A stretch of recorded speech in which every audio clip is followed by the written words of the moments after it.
সামনে বলে নেই। এক নম্বর হলো, আজকে যারা আমাদের বাংলাদেশ জামাত ইসলামীতে যোগদান করেছেন, তারা বাংলাদেশ জামাত ইসলামীর লক্ষ্য, উদ্দেশ্য, ভিশন, জামাত ইসলাম কি করতে চায়, এই সকল বিষয়ে নিশ্চয়ই একমত হয়ে আমাদের দলের মধ্যে তারা যোগদান করেছেন, ঠিক কিনা? আমি বাংলাদেশ জামাত ইসলামের মনোনীত প্রার্থী হিসেবে আপনাদের সাহেবের আলগাবাসীকে আমি 3টা অনুরোধ করতে চাই। এক নম্বর অনুরোধ হলো, আমরা যারা সাহেবের আলগাবাসী আছি, আমরা উলিপুরেরই পা।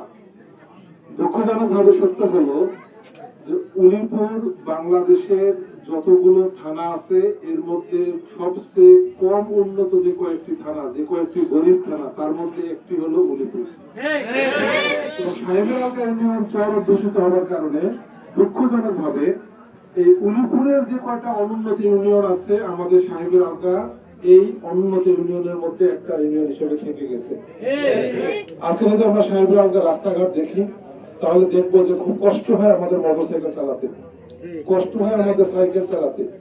বিশেষ করে যখন বৃষ্টির মৌসুম আসে, তখন হাঁটতেও আমাদের জন্য অনেক কষ্ট হয়। কিন্তু আমরা যারা সাহেবের আলগার মানুষ, স্বাধীনতার 54 বছরে আমরা উলিপুর থেকে অনেক প্রতিনিধি সংসদে পাঠিয়েছি। এত প্রতিনিধি সংসদে পাঠানোর পরও আজকেও বাংলাদেশের মধ্যে আমরা সবচেয়ে কেন গরিব, এর উত্তরটা যদি আমরা খুঁজতে না পারি, তাহলে আগামী 54 বছরও আমরা সবচেয়ে গরিব থেকেই যাব, আমাদের পরিবর্তন হবে না। আল্লাহ রাব্বুল আলামিন কোরআন শরীফের মধ্যে বলেছেন যে ইন্নাল্লাহা লা ইউগাইয়িরু মা বিকওমিন হাত্তা ইউগাইয়িরু মা বিআনফুসিহিম। যে আল্লাহ রাব্বুল আলামিন কোন জাতির ভাগ্য ততক্ষণ পরিবর্তন করেন না যতক্ষণ সেই ব্যক্তিরা, সেই জাতি তাদের নিজের ভাগ্যের পরিবর্তন করে। আমি আপনাদের সামনে প্রথম যে অনুরোধটা করতে চাই, যে আমি ব্যারিস্টার মাহবুবুল আলম সালিহ, আল্লাহ রাব্বুল আলামিন আমাকে সুযোগ দিয়েছে যে আমি ব্যারিস্টার হবার আগে আমি পড়াশোনা করেছি হলো সায়েন্সে, জিওলজিক্যাল সায়েন্সে, রাজশাহী বিশ্ববিদ্যালয়ের ভূতত্ত্ব এবং খনিবিদ্যায়। ভূতত্ত্ব এবং খনিবিদ্যা হলো যে এই পৃথিবী কি করে গঠিত হয়, নদী কি করে সৃষ্টি হয়, নদী কি করে চলে, নদীর পানি কি করে প্রবাহমান হয়, কিভাবে নদী ভাঙে, এই নদীর ভাঙ্গন কি করে রোধ করতে হয়, এর ডাইনামিক্স কি, এর জিওমেকানিক্স কি, এই যে বালুর গঠন কি, বালুর স্ট্রাকচার কি, বালুর কেমিক্যাল কম্পোজিশন কি, এই সাবজেক্টটা নিয়ে আমার পড়াশোনা। আমি রাজশাহী বিশ্ববিদ্যালয় এই সাবজেক্ট নিয়েই আমি আমার অনার্স শেষ করেছি।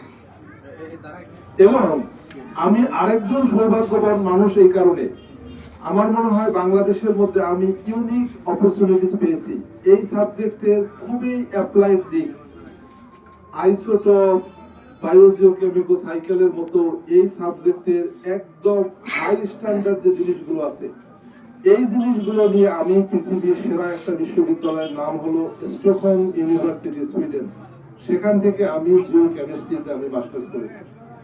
আপনারা 54 বছরে অনেক সংসদ সদস্য এখান থেকে সংসদে পাঠিয়েছেন, বাট আমি মনে করি আমি তাদের মধ্যে সবচেয়ে ব্যতিক্রম, যার একাডেমিক পড়াশোনা হলো চর নিয়ে, নদী ভাঙ্গন নিয়ে, নদী ভাঙ্গন রোধ নিয়ে।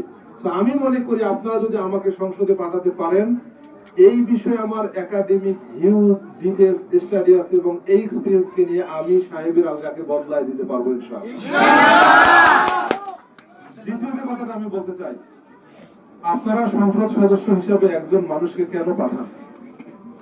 আপনারা তো পাঠান সংসদে গিয়ে আইন পাস করার জন্য, আপনারা তো পাঠান সংসদে গিয়ে লেজিসলেশন স্টাডি করার জন্য, আপনারা তো পাঠান সংসদে গিয়ে বাজেটকে ভেটো দেওয়ার জন্য। আপনারা উলিপুর থেকে 54 বছরে অনেক লোককে সংসদে পাঠিয়েছেন, কিন্তু আমার বিশ্বাস আপনারা কোনো ব্যারিস্টারকে এখনো সংসদে পাঠান নাই। আমি আপনাদের সন্তান, আমি জিওলজিক্যাল সায়েন্সে যেমন এমএসসি করেছি, আল্লাহ রাব্বুল আলামিন আমাকে সুযোগ দিয়েছে আমি পৃথিবীর সেরা বিশ্ববিদ্যালয় থেকে ব্যারিস্টার হয়েছি। পৃথিবীর যে বিশ্ববিদ্যালয় সবচেয়ে সেরা, এটা বাংলাদেশ না, এটা এশিয়ান না, সারা পৃথিবীর সবচেয়ে যেটা বড় বিশ্ববিদ্যালয়, যে বিশ্ববিদ্যালয়ের নাম হলো সিটি ইউনিভার্সিটি অফ লন্ডন। এই বিশ্ববিদ্যালয় থেকে মহাত্মা গান্ধী ব্যারিস্টার হয়েছে। এই বিশ্ববিদ্যালয় থেকে শেরেবাংলা একেএম ফজলুল হক ব্যারিস্টার হয়েছে। এই বিশ্ববিদ্যালয় থেকে মোহাম্মদ আলী জিন্নাহ ব্যারিস্টার হয়েছে। এই বিশ্ববিদ্যালয় থেকে কবি আল্লামা ইকবাল ব্যারিস্টার হয়েছে। আপনাদের সন্তান হিসেবে আমার সৌভাগ্য হয়েছে, আমি সেই বিশ্ববিদ্যালয় থেকে ব্যারিস্টারই শুধু হইনি, এই পৃথিবীতে সবচেয়ে বড় যে কোর্ট, ইংল্যান্ড এন্ড ওয়েলস এর কোর্ট, এই কোর্টে আমি 1 দশকের বেশি প্র্যাকটিস করেছি। আলহামদুলিল্লাহ।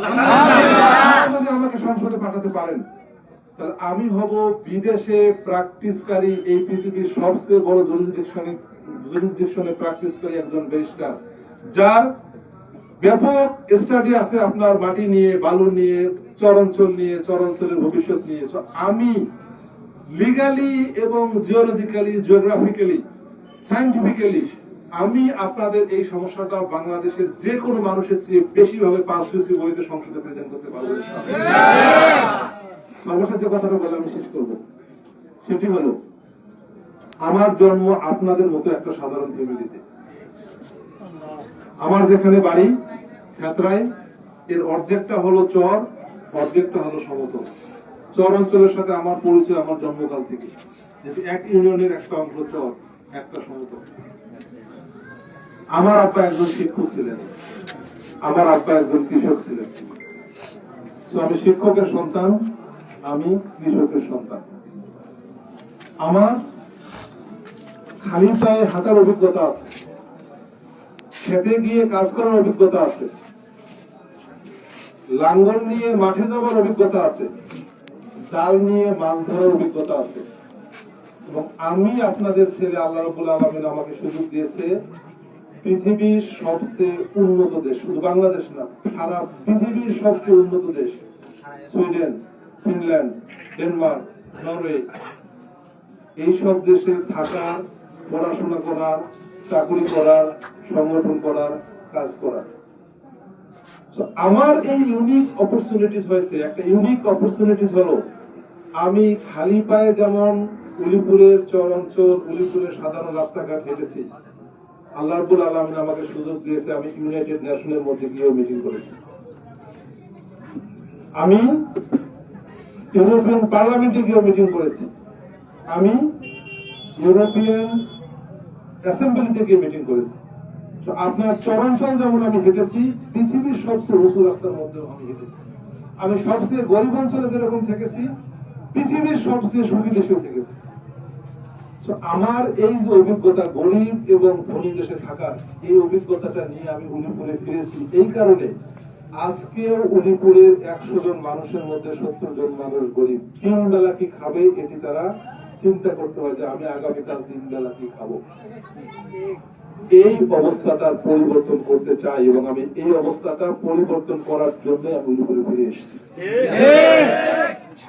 আমি মনে করি আপনার ফ্যামিলির একজন সন্তান হিসেবে আমি যদি পৃথিবীর সেরা বিশ্ববিদ্যালয়গুলোতে গিয়ে ডিগ্রি নিতে পারি, তাহলে আপনার সন্তানেরও রাইট আছে পৃথিবীর সেরা বিশ্ববিদ্যালয়ে গিয়ে ডিগ্রি নেয়।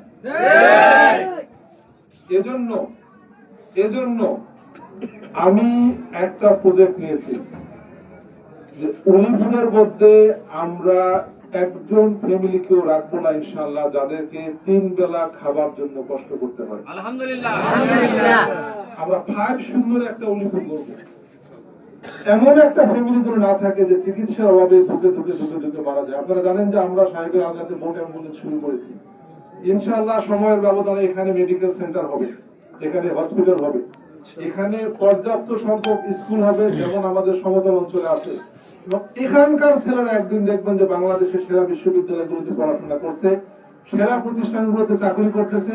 এখানকার ছেলে মেয়েদেরকে আপনারা একদিন দেখবেন যে অদূর ভবিষ্যতে তারা পৃথিবীর সেরা বিশ্ববিদ্যালয়গুলোতে পড়ছে এবং সেখানে সাহেবের আলগার নাম উচ্চারিত হচ্ছে।